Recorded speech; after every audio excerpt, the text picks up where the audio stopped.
I'm not going to go specifically into the basement tapes. There's a lot of tapes. A lot of portions have been released, but supposedly the majority have not. And some people theorize that's because they had help planning it, possible FBI agents, possible MK Ultra cover-up. I mean, those are the real dark sides of these conspiracies. And going back to the Columbine subreddit, let me read another post here. There's a theory that Eric and Dylan's outside circle tried to join them after they heard a shooting was taking place. The rumor is based on the fact that the police found a couple of high school kids with trench coats near the school hiding in the bushes with BB rifles. Also, that the perpetrator of the subway murders that happened a year after Columbine is somehow connected to the shooters. And some people actually don't even know about the subway murders. And I'll be getting to that at the end of the podcast. That's just mind-shocking in and of itself.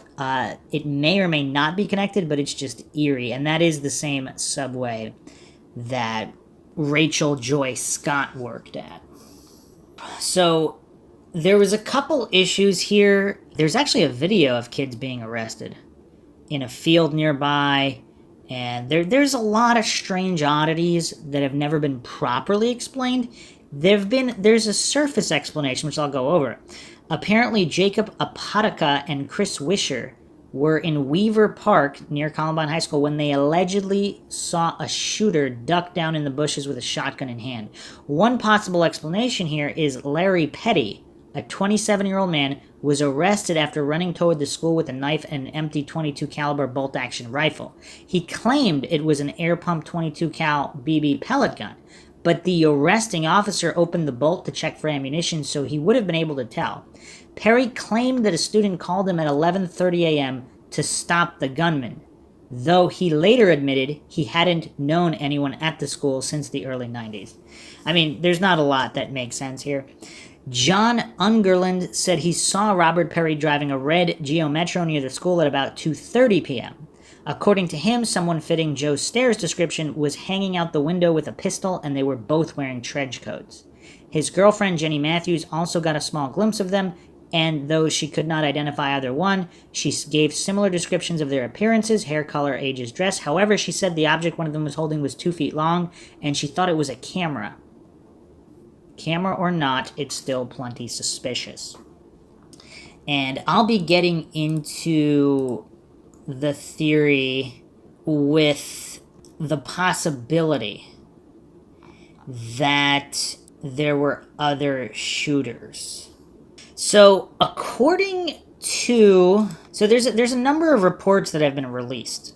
And in these reports, there's over 100 witnesses that report seeing more than 2 gunmen, or individuals that were clearly adults who not only did not resemble Harris or Klebold, but no teenagers at the school, and they were described as older adults.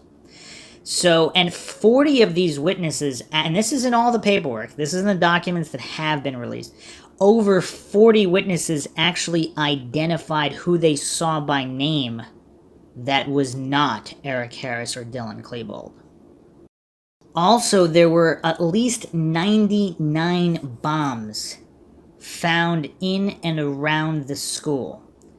So the theory goes, this is leading many to question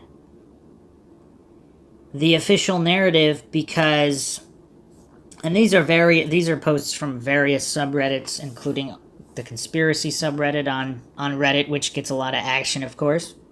How could 2 teenagers have transported and positioned all of these devices? Why do so many witnesses identify others, not Harris and Klebold, as carrying duffel bags into the school? Sheriff John Stone said, "I've never thought it was just 2 suspects because of the amount of stuff that was brought in, but we don't have enough to charge anyone." This was Associated Press, July 29th, 1999. So he actually made this statement. More points here from the conspiracy subreddit. Following a tour of the school, Governor Bill Owens told Channel 9 News, April 23rd, 1999, quote, "The officers in there are convinced there had to be more people involved. There's just too much stuff in there," end quote.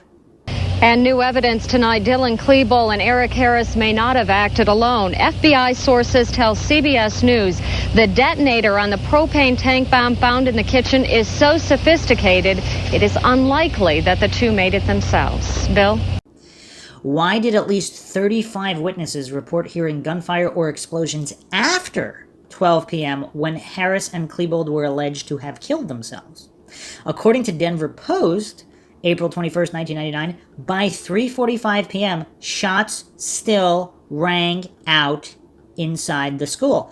That's quite curious, isn't it? And even the most devout coincidence theorists have failed to explain that as far as I was able to find. Why did so many witnesses recall hearing gunfire and explosions simultaneously or near simultaneously in different parts of the building when the suspects were officially together for the entirety of the attack? I mean, you could even pick some stuff out on some of the news footage where you can see muzzle flash on different floors. I don't know. It's weird. Why did a number of students recall hearing fully automatic gunfire when no automatics were officially used? How would the suspects have obtained fully automatic weapons? Why does the final report of the Jefferson County Sheriff's Office indicate that the suspects never went to science rooms 1 and 8 when numerous shell casings were discovered in this area? Why does the final report of the Jefferson County Sheriff's Office include no mention of one suspect's brief exit on the east side of the school as reported by multiple witnesses? If the suspect on the roof was in fact an innocent repairman, why did witnesses see him aiming a weapon? Were shell casings found on the roof as some have said? Did a film of one or two of the suspects on the roof provided to the police exist as 3 witnesses maintain?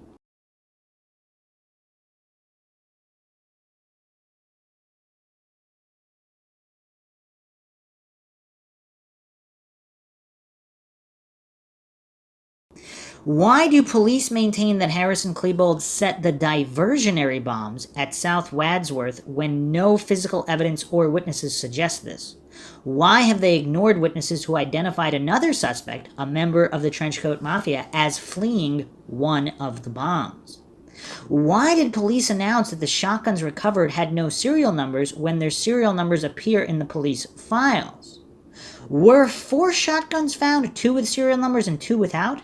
Why didn't police investigate where the high .9mm rifle and the pump-action shotgun used in the attack came from?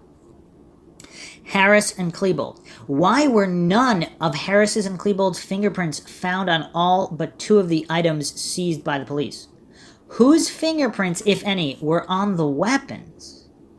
Why would 2 students who, contrary to popular myth, who were not bullied, were not psychopaths, and did not hate everyone, commit a suicide attack on their high school only weeks before graduation? And then, of course, that is disputed with Eric Harris, who may or may not have been a psychopath. He was on Volox medication. Why did Harris and Klebold continue to hand in assignments, studied for tests, and select colleges? Why did Harris make plans with his friends in New York for that summer?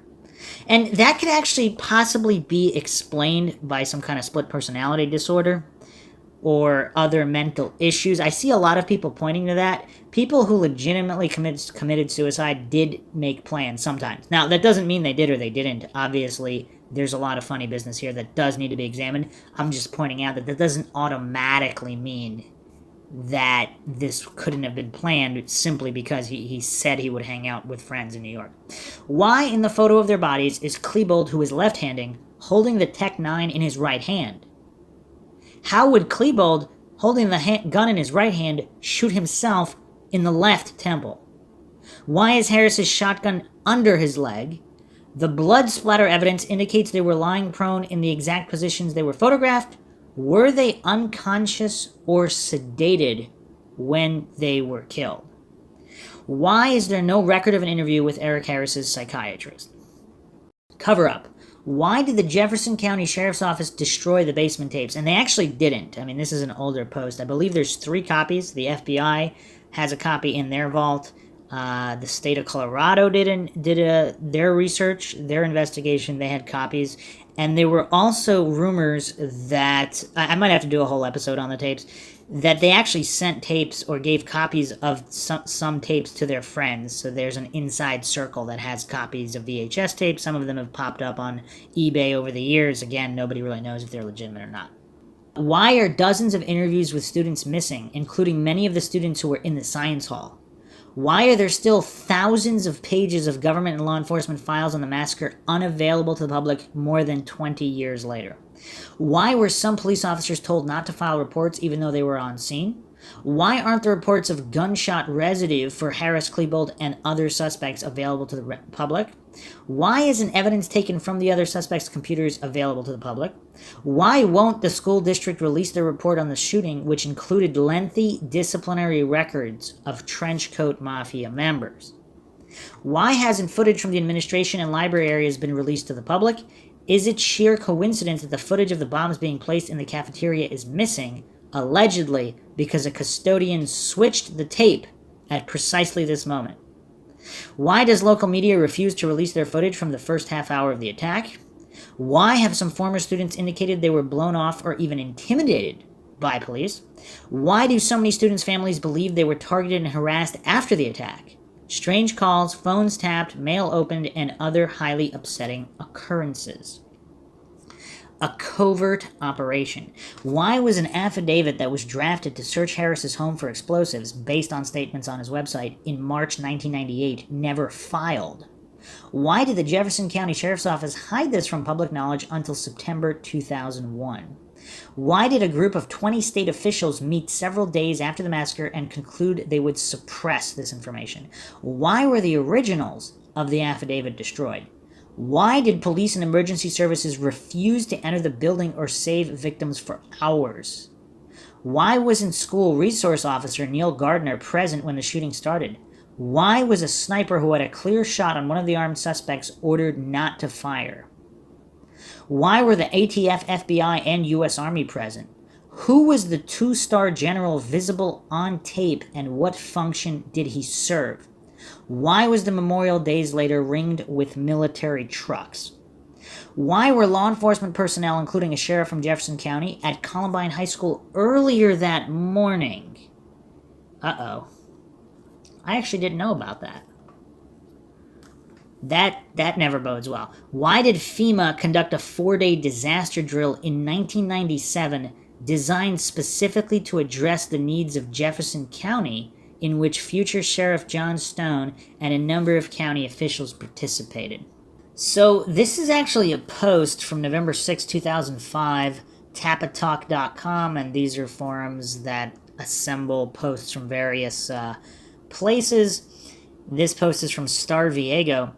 It was a dark and stormy night, so I spent my time surfing the web looking for Columbine-related info. I came across this website, mipt.org, and applied to access 2 publications they had on Columbine. I thought they were internet downloads, but they came through the mail.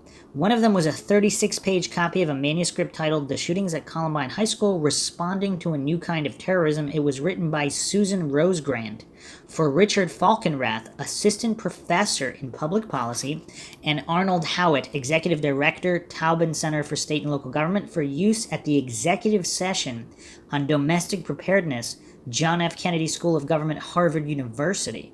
Funding was provided by the Office of Justice Programs, U.S. Department of Justice, 0301.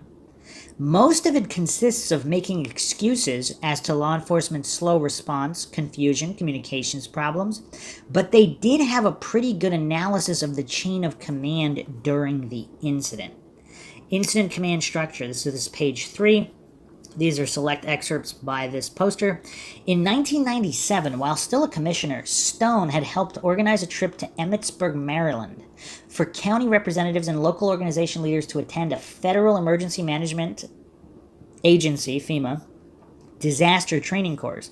The 4-day session, which FEMA designed specifically to address the needs of Jefferson County, Stone says, included training and tabletop exercises that had improved the county's implementation of incident command, a clearly defined incident management structure designating, among other things, command roles, tasks to be accomplished, and a system to assign responsibility for each task. So all these individuals got specific training on this.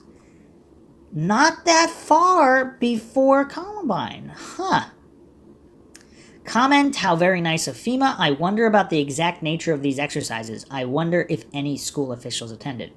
Page 1, over the next few hours, the Jefferson County Sheriff's Office and other law enforcement agencies first secured the perimeter of the building so that the shooters could not escape, then struggled to evacuate students, teachers, and staff. Page 7, at least 8 Jeffco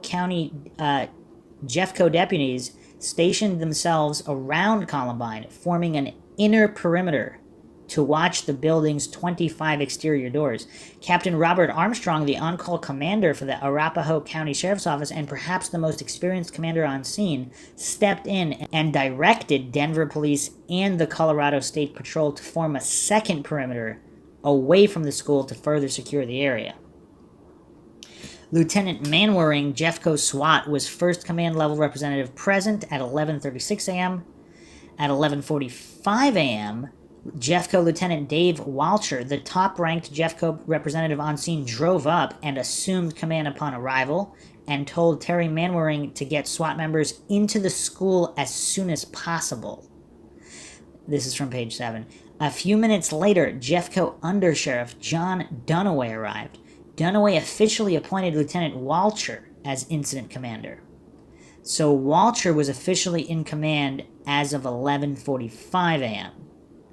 Page 10, Chief Pessamir and Jeffco Lieutenant Dave Walcher, meanwhile, set up a unified command incorporating both the medical and the law enforcement response.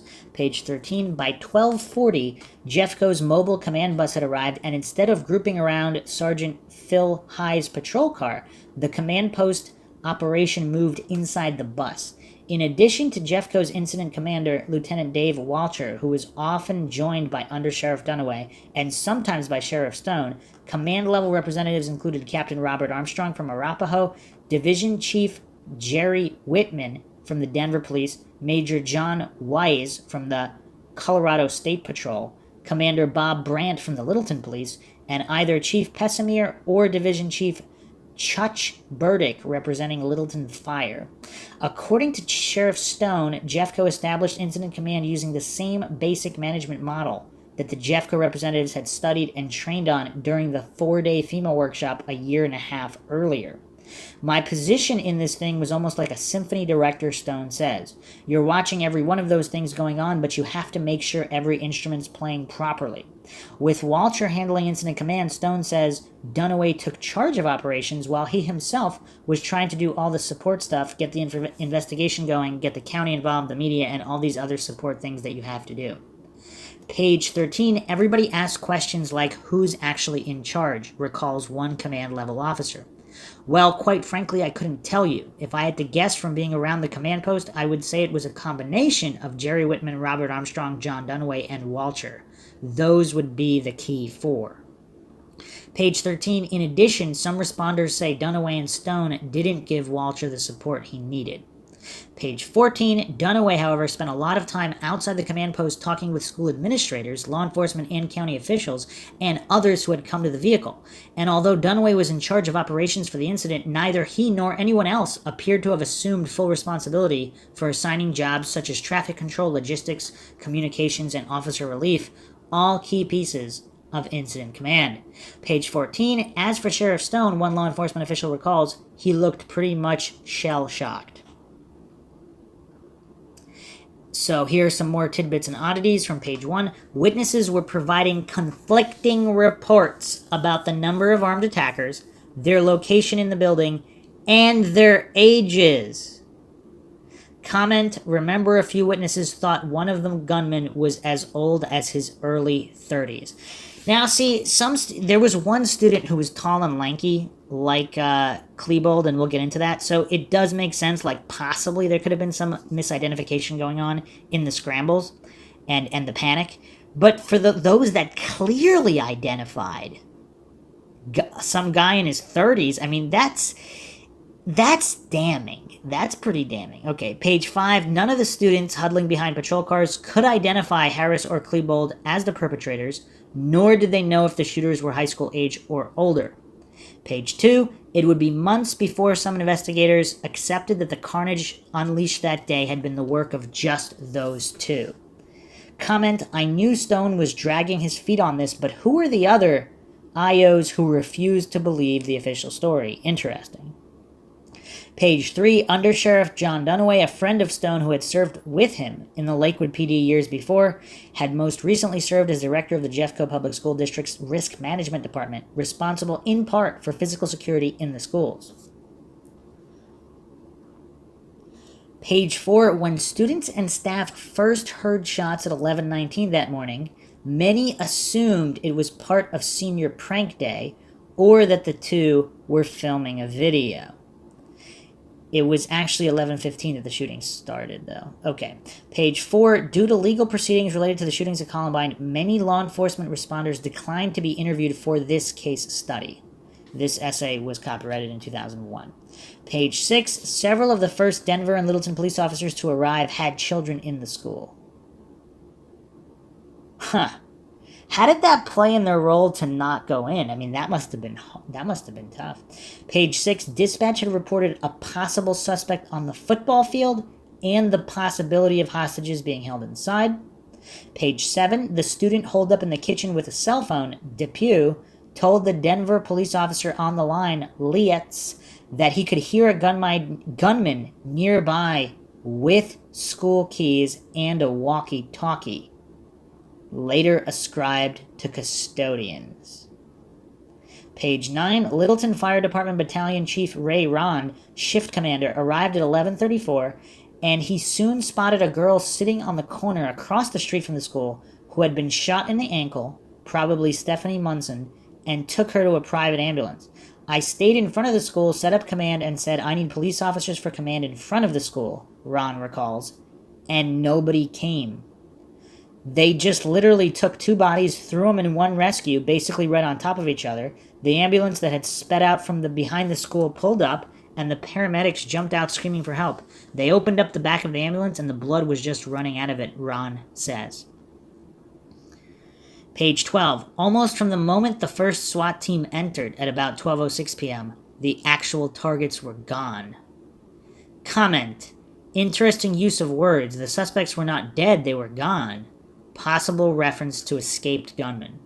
Page 12. Although law enforcement and the media initially seized on the trenchcoat mafia angle, students identified with this set were later found to be so loosely organized that they didn't constitute a real group, and Harris and Klebold weren't even members of that crowd. Comment, yeah, I've heard it all before. And just to clarify, there was some kind of official trenchcoat mafia, and Harris and Klebold might have not been officially part of it, but they had mutual friends in the group, so they were close friends with some of the members, not all of the members, so there were certain members that probably didn't even know them, or barely knew them, so that accounts for some of the confusion. Page 13, the bomb that initially exploded in the field was inside a backpack and detonated after a road worker picked up the bag and tossed it aside. A bomb in a second backpack nearby exploded soon after, probably ignited by the fire. Comment. So there was definitely a second bomb in the second backpack left at the South Wadsworth location. This is the first I've heard that the second device also detonated. Media, page 22. By the time he got to Columbine at about 11:45, Jeffco Public Information Officer Steve Davis said there were at least 2 television crews and a radio station on scene. Page 16. At 11:47, a local television station ran the first report of possible shootings at Columbine High School. By noon, area TV stations had switched to full-time coverage. Page 18. Because of the bomb outside the west doors, the SWAT team didn't enter there, nor did it go through the open emergency exit door leading straight to the library, out of which a number of distraught students had escaped about an hour and a half earlier, because there was a bomb visible there. Comment. Another bomb blocking the North Library exit door. This is the first I've heard of this. Page 12. At 12:14, although in reality Harris and Klebold were already dead, students on a cell phone in the school reported to 911 that the shooters were nearby.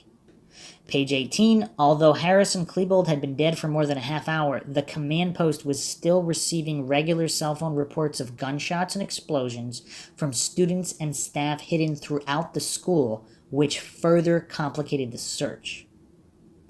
Investigators later speculated that those hidden were actually hearing the sounds of SWAT teams breaking down doors.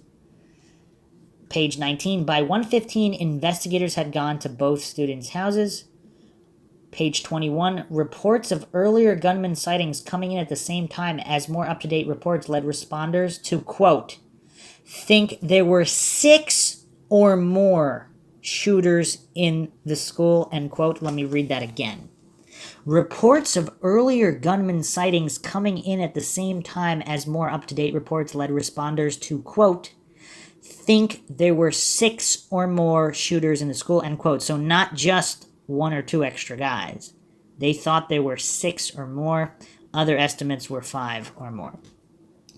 Sanders, page 24, shortly before 2 o'clock, Jeffco SWAT Barry Williams had received the first reports from dispatch alluding to the critically injured Dave Sanders, one alerting him to an injured teacher in the science area, while another, later found to have identified the wrong room, said a male was doing CPR on a victim in the library and that a blue and white shirt was hanging from the doorknob to signal the victim's presence. From the reports he had received, it wasn't clear whether there was just one victim or a few in different parts of the school. Comment, I don't remember anybody giving Sanders or anyone else CPR, do you? Page 25, according to one report, the Lakewood SWAT team, which had positioned itself south of the school, volunteered to try to rescue the bleeding victim upstairs, having seen the sign in the window. But Incident Commander Walcher vetoed the attempt, claiming there would be too much risk of surprising teams already inside and precipitating dangerous crossfire. That's messed up. Page 26, at 2:42, Williams' team finally reached the critically injured teacher, Dave Sanders. They awaited for a paramedic to arrive. After the 2 SWAT members waited for about 20 to 30 minutes, a Denver paramedic finally arrived and declared that he had died. Couldn't they have gotten him outside? I mean, that doesn't make a lot of sense either. Page 27, the only untoward occurrence, and of course the conspiracy theorist might say they didn't want him to survive if he knew what really happened, if it wasn't the official story. Page 27, the only untoward occurrence of the second sweep of SWAT was when a SWAT team used frangible slugs fired from a shotgun to blow the hinges off a locked door without warning the other teams in advance, sparking a short-lived armed response. Comment, this is interesting. A standoff between law enforcement teams. I wonder if this has anything to do with the shots heard from the gym around 3:30 p.m., which some reports indicate resulted in police casualties. I have not heard that either. There's a lot of funny business about official reports on this lost report. I mean, it's not really lost, but I haven't, this incident command structure report, which I haven't seen a lot of people talking about this. Page 28, responders came from a half a dozen sheriff's offices, 20 area police departments, etc., and the Colorado National Guard. Comment, I would like to see the after-action report of the National Guard. Page 29, an overly tired technician lowering a pipe bomb into a special disposer trailer at 10:40 p.m. bumped the device into the side, setting off an explosion that threw 15 live bombs out of the trailer. Wow. Page 30, although Arapahoe Bomb Squad Joe Dempsey says one of the timed bombs intended to trigger a propane tank did go off, either because the timer worked or because a pipe bomb tossed near it set it off, but it didn't detonate with the force necessary to puncture and ignite the propane tank. See, now this is a mystery that I've long thought about, because from all of their videos in the woods and everything, it seemed like they were pretty good at making bombs. So it was curious why it didn't detonate, but that seems kind of weird that they tossed the pipe bomb to detonate. Wasn't there, so the timer, what happened with the timer? Was the pipe bomb on the timer and not the propane tank? And they thought that the pipe bomb would ignite the propane tank, and then that didn't work? I mean, there's again, none of this has been adequately explained. Another response here, someone actually looked at the 11K The 11K report, which is just short for the 11,000 page report, the official Columbine report, regarding the 11,000 documents that have been released relating to the Columbine case.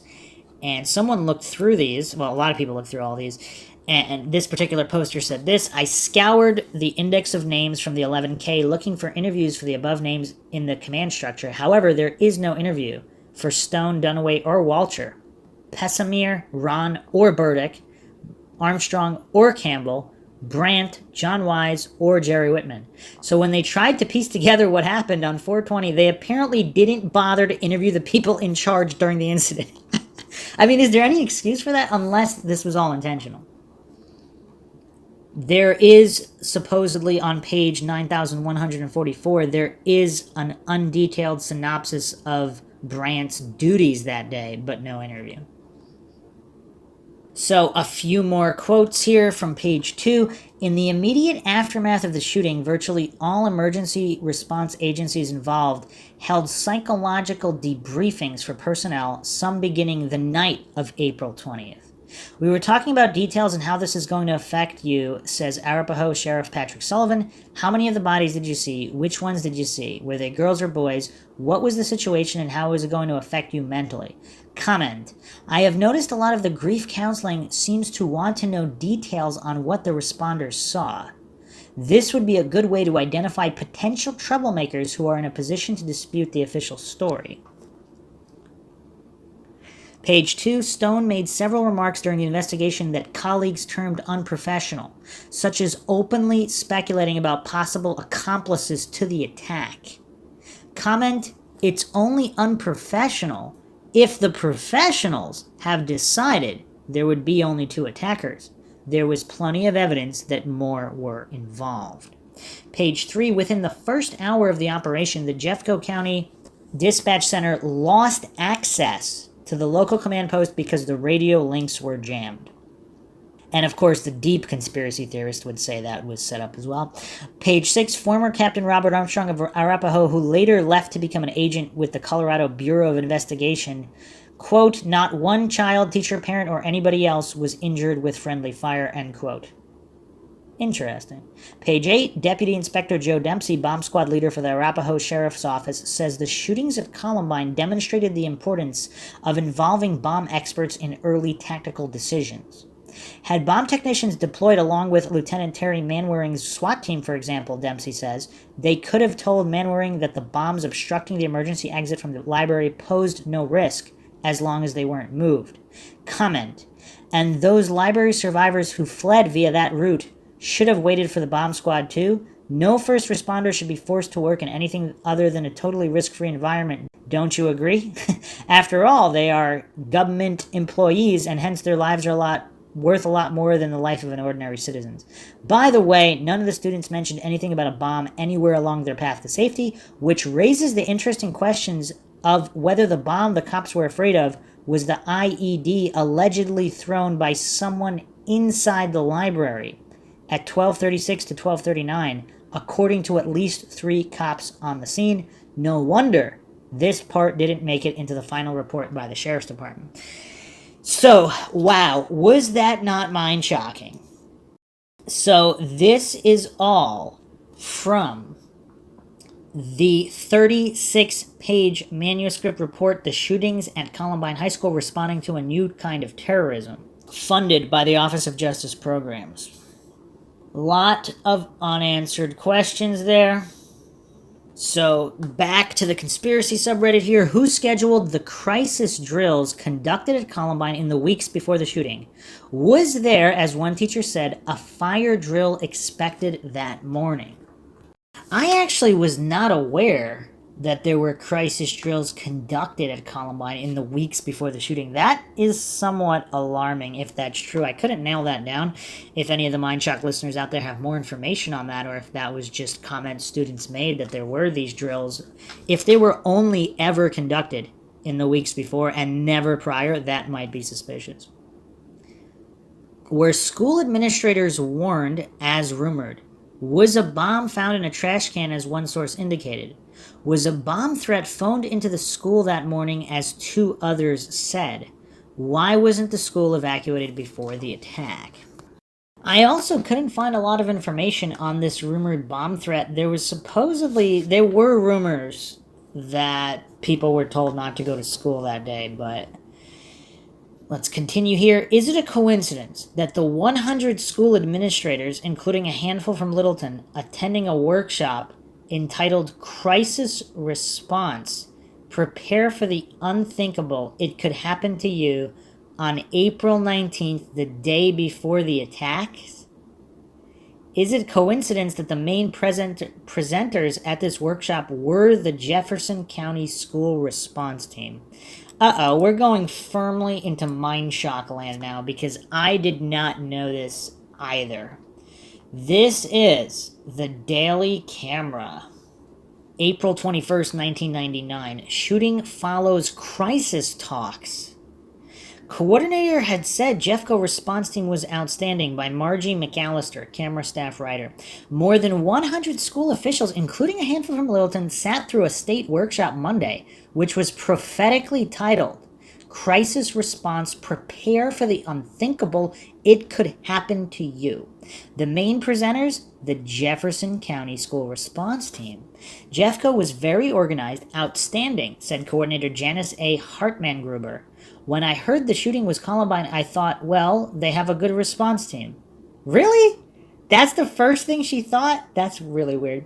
Hartman-Gruber said she also felt like I was dying inside when she first heard about the Columbine high school shootings. I mean, that's a little bit more, seems like a more appropriate response. The news came immediately after saying goodbye to the keynote speaker, Karen McCustian from Paducah, Kentucky, where a student opened fire at a high school prayer meeting, killing 3 girls. McCustian was flying out of Denver International Airport to another conference on violence in the schools. Hartman-Gruber said that at first she could not believe the Littleton incident was happening a day after her emergency preparation class. It was too eerie, she said, of the coincidence. Hartman-Gruber, Deputy Executive Director of Colorado Association of School Executives, set up Monday's annual workshop to deal with issues that appeal to school districts throughout the state. The program was co-sponsored by the Colorado Association of Secondary School Administrators. We wanted people to know how to handle a crisis before it happened, Hartman-Gruber said. We don't want districts to sit back and wonder what to do.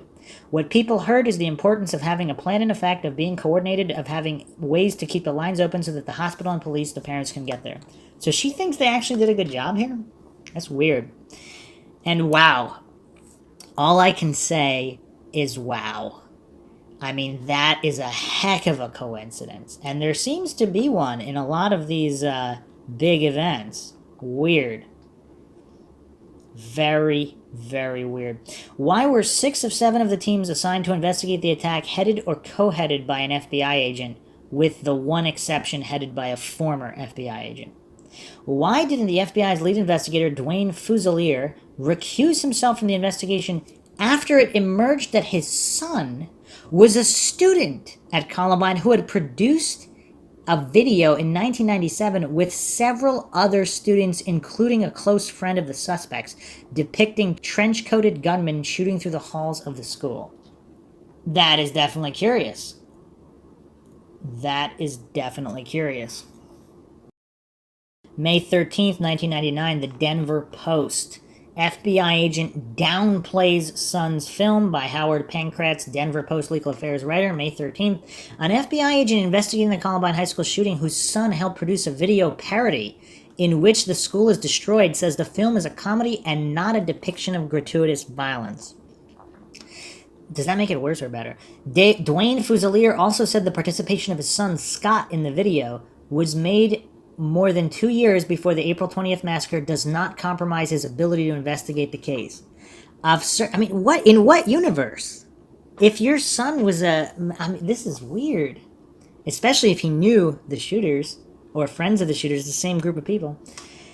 I've searched my heart and soul for anything that was wrong here, that the kids who made the videos should not have done, Fusilier said, and there was certainly no evil intent. It is a terrible irony, and they would never make that video again.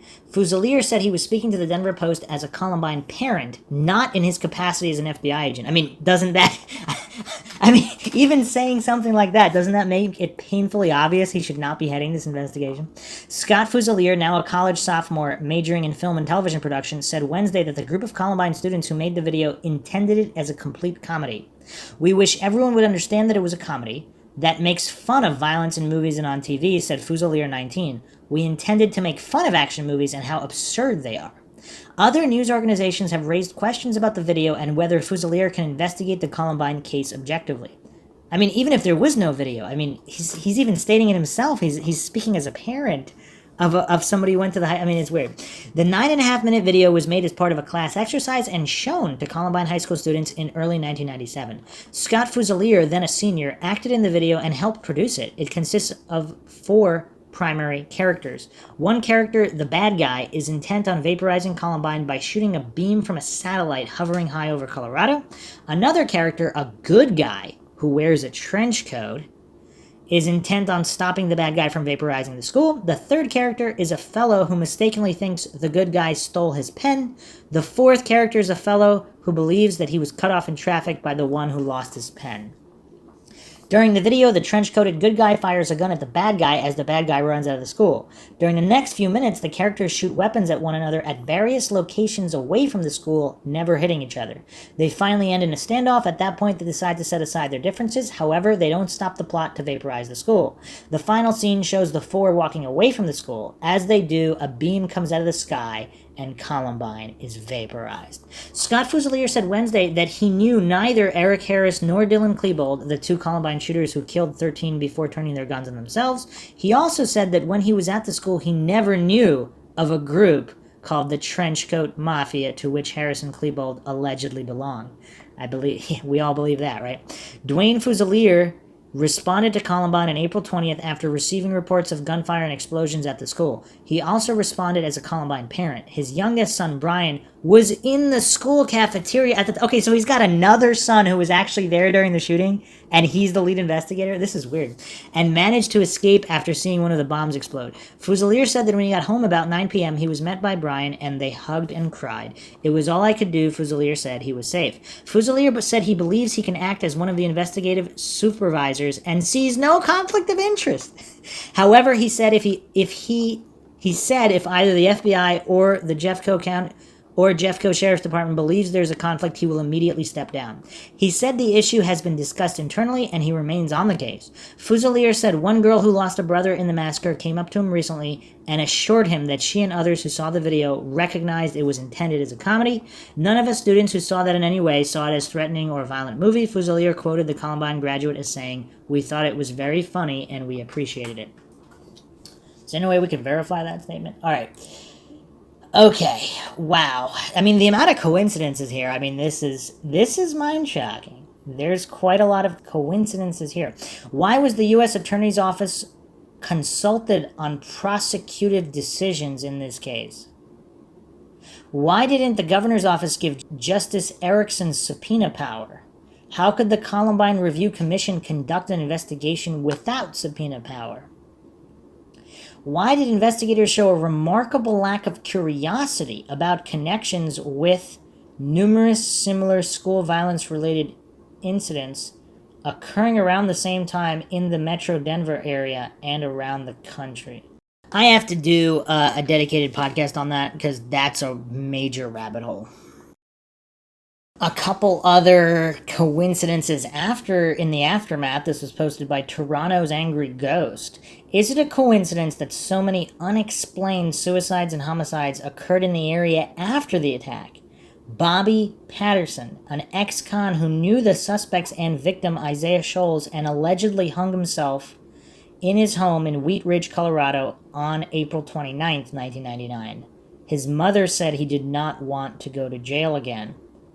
This is from page 21470 from the JCSO files. Sean Brenner, student of a nearby school who committed suicide on May 6th, 1999. A week after the massacre, he reportedly told a friend that he felt guilty because he had heard a rumor about an impending attack on Columbine. Page 24945. Would that be enough to commit suicide? That's weird. Dana Plato, An actress who died of an alleged prescription overdose in Oklahoma, some believe it was murder, on May 8, 1999, weeks after leaving the home of Rachel Scott, whose family had briefly taken her in. Scott was officially the first to be killed. Her diary contained cryptic statements that she suspected she would soon be killed, possibly shot.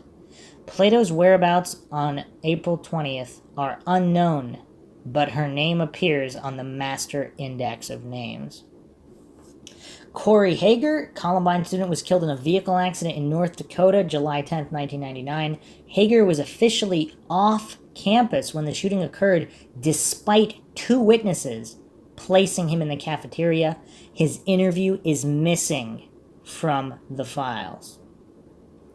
Carla Ann Hochschulte, the mother of wounded, paralyzed student Anne Marie Hochschulte, allegedly shot herself in a gun store, October 22, 1999. According to the BBC, a second round was fired after she shot herself in the face. There is no explanation as to how she would have loaded the gun.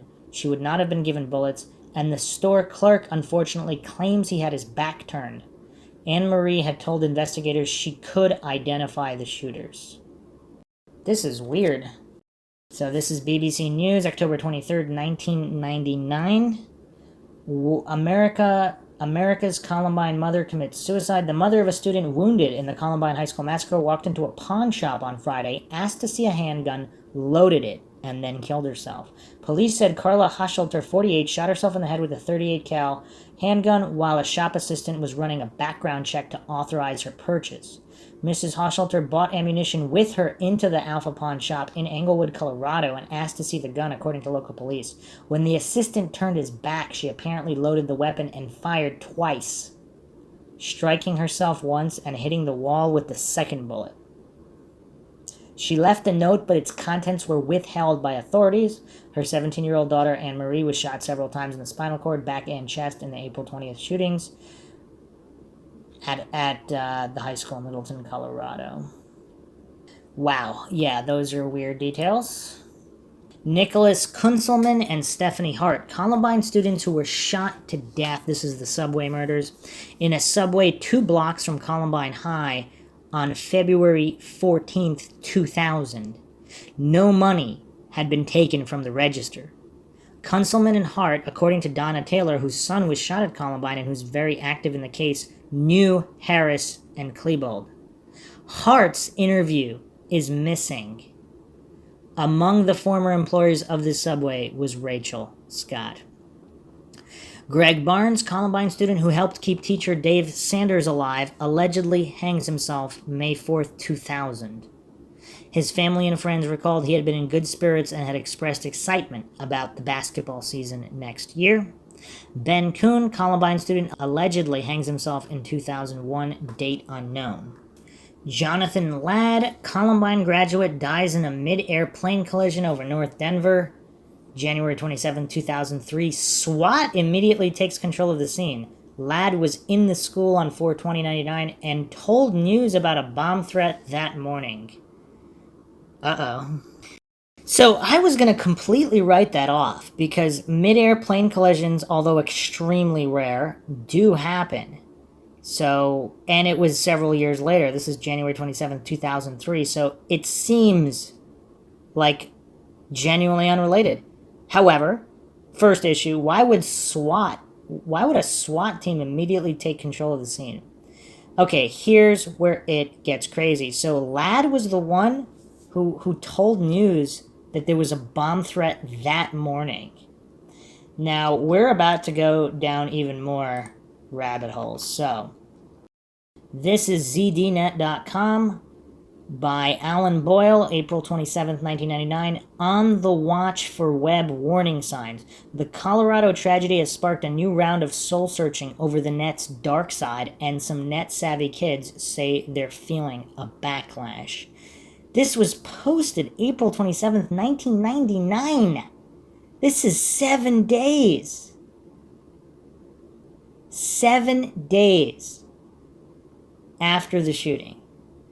The web warning signs of last week's Colorado school massacre slipped beneath the radar of parents and school administrators online services, police, and outside watchdogs, but that radar is now working with a vengeance, and some net-savvy kids say they're feeling a backlash. More than a year before Eric Harris and Dylan Klebold went on their April 20th rampage at Littleton's Columbine High School, killing 12 students and a teacher as well as themselves, Harris posted detailed descriptions of the pipe bombs they were making on a website. When a teenage friend, Brooks Brown, saw those documents in March 1998, he thought the police should be notified. My parents talked to the bomb squad, Brown told NBC News. The Jefferson County Sheriff's Department filed a report on what it considered a suspicious incident, said spokesman Steve Davis. But nothing further was done. Columbine student Jonathan Ladd, meanwhile, said he also raised concerns about the school clique that Harris and Klebold joined, the Trenchcoat Mafia. Warning signs overlooked. 6 months ago, when Ladd took over as the student administrator for the school's website, he came upon material that group members, not including Harris and Klebold, posted while they were running the site. Ladd found a dark website with disturbing art, weird song lyrics, and, quote, probably message about different hate things, end quote, and said he reported it to the school's technology administrator. School officials told him to delete the data, but didn't seem worried about the content, he said. I just did what I was told and got rid of it, he told NBC News' George Lewis. School officials were not available Monday to comment. A couple of months ago, 2 researchers at the Simon Wiesenthal Center also spotted the Trenchcoat Mafia's web material. The Los Angeles-based center monitors more than 1,600 websites produced by hate groups. The fact that our researchers didn't choose to capture that website meant that there was nothing that explicitly or implicitly threatened anyone, said the center's associate dean, Rabbi Abraham Cooper.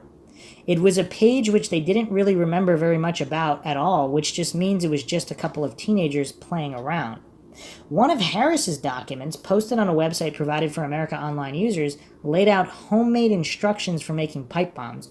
It even cautioned experimenters to handle gunpowder with care, since mom and dad might ask some questions.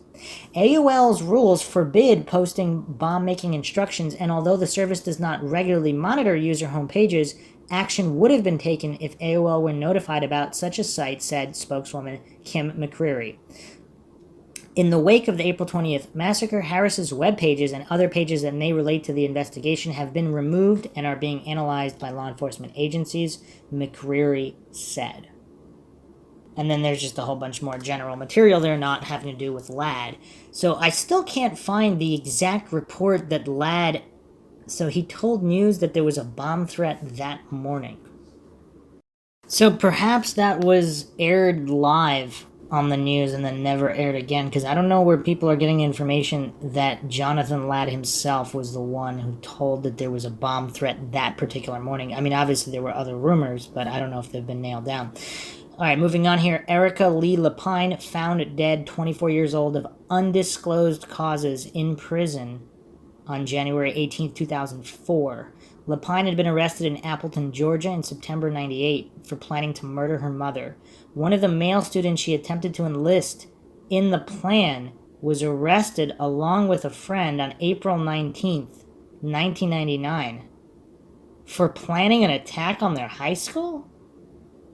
Okay, so this is in Georgia. They both wore black trench coats and were described by police as a carbon copy of the suspects in Colorado. There were early reports, later revised, that they had been communicating with Harris and or Klebold online, or had been going to the same website. And I'll be going down that rabbit hole in another podcast. Joseph Stair, a founding member of the Trenchcoat Mafia, allegedly strangled himself with an extension cord on September 14th, 2007.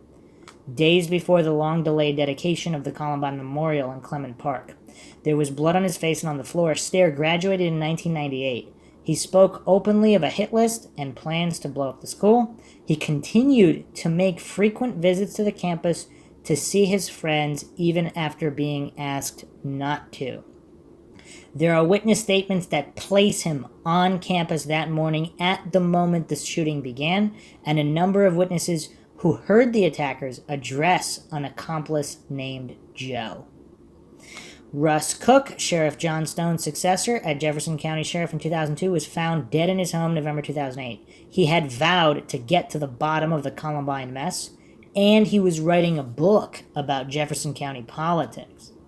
In 2002, before his electoral victory, he said, "I still don't know what the truth is with Columbine." Wow. And here's another response here. Several more strange deaths, not necessarily related. Brian Stone, Sheriff John Stone's son, 15, reportedly hung himself in April 1988. It's unknown whether he was a student at Columbine. Robert Mallon Craig, a graduate of Columbine and an associate of the Trenchcoat Mafia. He is alleged to have shot and killed his stepfather, a police officer, and then himself on April 29, 1997. Ron Lattin, a student at Columbine High who allegedly hung himself several months before the attack, approximately January 1999. Matthew Depew, a graduate of Columbine, allegedly electrocuted while working on power lines June 15, 2013. Depew was locked in, may have been a witness to mysterious police actions inside the school, including possible elimination of other suspects. Depew's father was with the Denver PD and reportedly one of the first officers on the scene. According to the Denver Post, June 19, 2013, the cause of Depew's death is still under investigation by the Eddy County Sheriff's Special Investigations Unit. Excel is also conducting its own investigation. The results of this investigation and why a power lines accident would be of interest to the SIU remains unknown. And Depew's witnessing of action comes from, again, we'll go to Tapatalk. This is a post by Mama for Paws, Jeremy and Brett, and the Trouble with SWAT. Wow, Star Viego. So this is from the York Daily Record, April 22nd, 1999. The class heard the sound of adult men, so they took a chance and opened the door. Quote, "Everyone put your hands on your head and run. If you don't, you will be shot," they said. And this is sophomore Jason Bear's story. He hid in the science hall with his class. So Jason led the class down the stairs and through a cafeteria. The comment here by Star Viego is, so after having to fear for their lives for the previous 2 or 3 hours, now the victims are subjected to death threats by the good guys. That's crazy that they said that. You will be shot. Wow. So here's a few issues with Matt Depew. This is from page 2825. Matthew stated a fellow student by the name of Jeremy Mullen came to the door and began pounding on it. "Help, they're after me." They decided not to open the door and let him in because they were afraid of what was going on outside. Matthew stated he didn't know if Jeremy was taken hostage and was being used as a ploy to get them to open the door. Lietz on the phone with Depew for virtually the entire time. This is page 2840. At one point, one of the suspects pretended to be Jeremy and attempt to trick his way in. Ryan Deathridge, wow, that's a heck of a name, 2807. Ryan Deathridge said someone knocked on the door where they were hiding and said to them that he needed in because he needed a place to hide. Shannon Ryan, page 4267. At one point, Ryan told me that a student named Jeremy Mullen tried to get in the room with them, but they would not open the door because they were afraid. James Stewart, 1183, page 1183, while they were locked in the storeroom, a Jeremy Mullen knocked on the door to get in. Jeremy was with a Mike Kish, which is odd as Kish himself doesn't say he stayed behind with Mullen. Brandy Wiseman, page 4750, at about 12:20, 1 hour after they entered, they barricaded the room on the instructions of police. Jeremy Mullen came to the door at about 12:20 to 12:30 p.m. So let's keep in mind, according to the official narrative, by 12:08 p.m., Harris and Klebold had killed themselves. So at 12:02 p.m., they went back to the library. Between 3 and 6 minutes later, they walked to the bookshelves near a table, and by 12:08 p.m., they had killed themselves. So, back to the report here. This is Brandy Wiseman's testimony, 4750. At about 12:20, so this is after they're dead according to the official narrative, Jeremy Mullen came to the door between 12:20 and 12:30 p.m. He asked them to open the door and told them he was going to help them, but they did not open the door because they were afraid it might be the gunman. In a short time after Jeremy left, there were knocks at the door. She knew it was the gunman at the door. She said they could hear them reloading their shotguns and other guns in front of the door, and then began shooting at what she thought were appliances in the kitchen. She said that her watch was on and that this occurred at approximately 12:30. So this is 20 minutes after Eric and Dylan are already dead, according to the official narrative.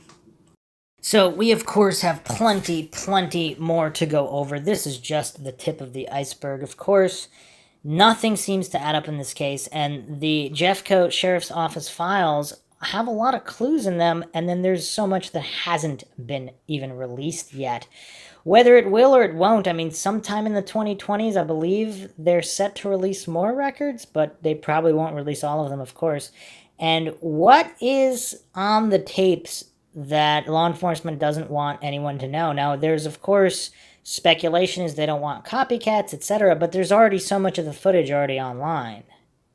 So much has already been released. What would releasing some of their private thoughts? Is that because that goes against the narrative?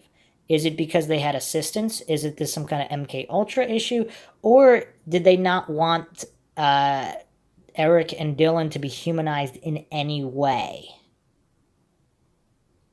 about their thoughts and feelings, whatever? Or, again, does it just simply run contrary to the narrative that was manufactured after the fact, that these two were just simply complete outcasts with no friends and nothing going for them, which was clearly not the case. So, hope you guys found another edition of MindShock True Crime interesting. If you want to support the podcast, you can donate to our PayPal. Just check the link in the description. Make sure you subscribe to the channel, hit that bell for notifications, or you can just go to youtube.com/MindShock. Like and share this podcast, Twitter, Facebook, Reddit, Patreon for the most in-depth logical analysis of cases, events, the paranormal, and anything and everything in between. Questions, comments, theories, thoughts, suggestions, rebuttals, debunkings of any kind, leave them in the comment section. This is Bruce McGuire signing off. Catch you guys next time.